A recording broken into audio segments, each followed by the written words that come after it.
ምዕራፍ 26 አግሪጳም ጳውሎስን ስለ ራስህ ትናገር ዘንድ ተፈቅዶልሃል አለው።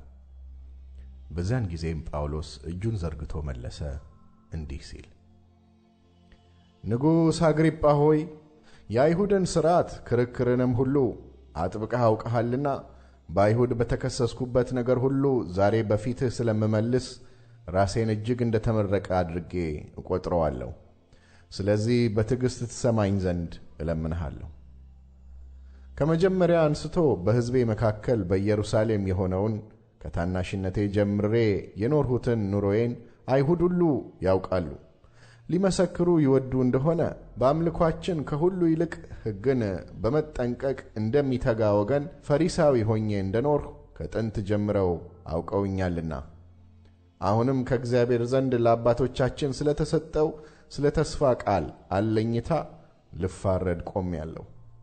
ወደዚህም ወደ ተስፋ ቃል 12 ወገኖቻችን ሌሊትና ቀን በትጋት እያመለኩ ይደርሱ ዘንድ አለኝታ አላቸው። ስለዚህም አለኝታ ንጉሥ አግሪጳ ሆይ፣ ከአይሁድ እከሰሳለሁ። እግዚአብሔር ሙታንን የሚያስነሣ እንደሆነ ስለምን በእናንተ ዘንድ የማይታመን ነገር ሆኖ ይቈጠራል?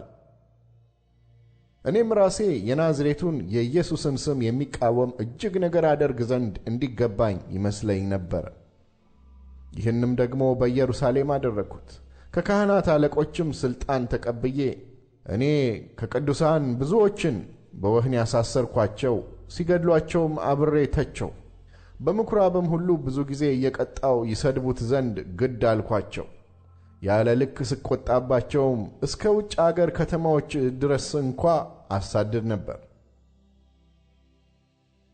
ስለዚህም ነገር ከካህናት አለቆች ሥልጣንና ትእዛዝ ተቀብዬ ወደ ደማስቆ ስሄድ፣ ንጉሥ ሆይ፣ በመንገድ ሳለሁ እኩል ቀን ሲሆን በዙሪያዬና ከእኔ ጋር በሄዱት ዙሪያ ከፀሐይ ብሩህነት የበለጠ ብርሃን ከሰማይ ሲበራ አየሁ።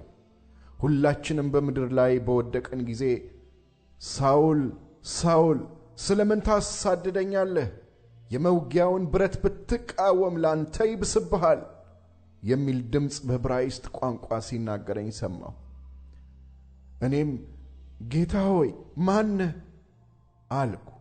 እርሱም አለኝ፣ አንተ የምታሳደደኝ እኔ ኢየሱስ ነኝ። ነገር ግን ተነሳና በእግርህ ቁም። ስለዚህ እኔን ባየህበት ነገር ላንተም በምታይበት ነገር አገልጋይና ምስክር ትሆን ዘንድ ልሾምህ ታይቼልሃለሁና የኀጢአትንም ስርየት በእኔም በማመን በተቀደሱት መካከል ርስትን ያገኙ ዘንድ ከጨለማ ወደ ብርሃን ከሰይጣንም ሥልጣን ወደ እግዚአብሔር ዘወር እንዲሉ ዐይናቸውን ትከፍት ዘንድ ከሕዝቡና ወደ እነርሱ ከምልክህ ከአሕዛብ አድንሃለሁ። ንጉሥ አግሪጳ ሆይ፣ ስለዚህ ከሰማይ የታየኝን ራእይ እምቢ አላልሁም። ነገር ግን አስቀድሜ በደማስቆ ላሉት በኢየሩሳሌምም በይሁዳም አገር ሁሉ ለአሕዛብም ንስሐ ይገቡ ዘንድና ለንስሐ የሚገባ ነገር እያደረጉ ወደ እግዚአብሔር ዘወር ይሉ ዘንድ ተናገርኩ። ስለዚህ አይሁድ በመቅደስ ያዙኝ፣ ሊገድሉኝም ሞከሩ። ከእግዚአብሔር ዘንድም ረድኤት ተቀብዬ ለታናሹም ለታላቁም ስመሰክር እስከዚች ቀን ድረስ ቆሜአለሁ። ነቢያትና ሙሴ ይሆን ዘንድ ያለውን ክርስቶስ መከራን እንዲቀበል በሙታንም ትንሣኤ ለሕዝብና ለአሕዛብ ብርሃን በመጀመሪያ ሊሰበክ እንዳለው ከተናገሩት በቀር አንድ ስንኳ የተናገርኩት የለም።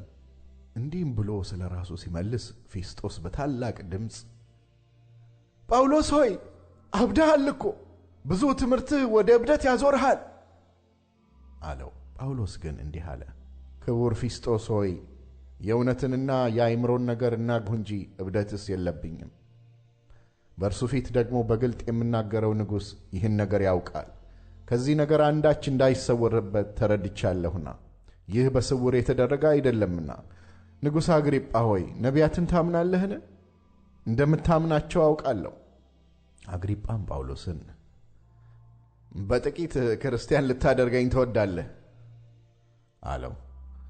ጳውሎስም በጥቂት ቢሆን ወይም በብዙ አንተ ብቻ አይደለህም፣ ነገር ግን ዛሬ የሚሰሙኝ ሁሉ ደግሞ ከዚህ ሥርዓት በቀር እንደኔ ይሆኑ ዘንድ ወደ እግዚአብሔር እለምናለሁ አለው። ንጉሡም አገረ ገዡም በርኒቄም ከእነርሱም ጋር ተቀምጠው የነበሩት ተነሱ፣ ፈቀቅ ብለውም እርስ በርሳቸው ይህ ሰው እንኳንስ ለሞት ለእስራት የሚገባ ምንም አላደረገም ብለው ተነጋገሩ። አግሪጳም ፊስጦስን ይህ ሰው እኮ ወደ ቄሳር ይግባኝ ባይል ይፈታ ዘንድ ይቻል ነበር አለው።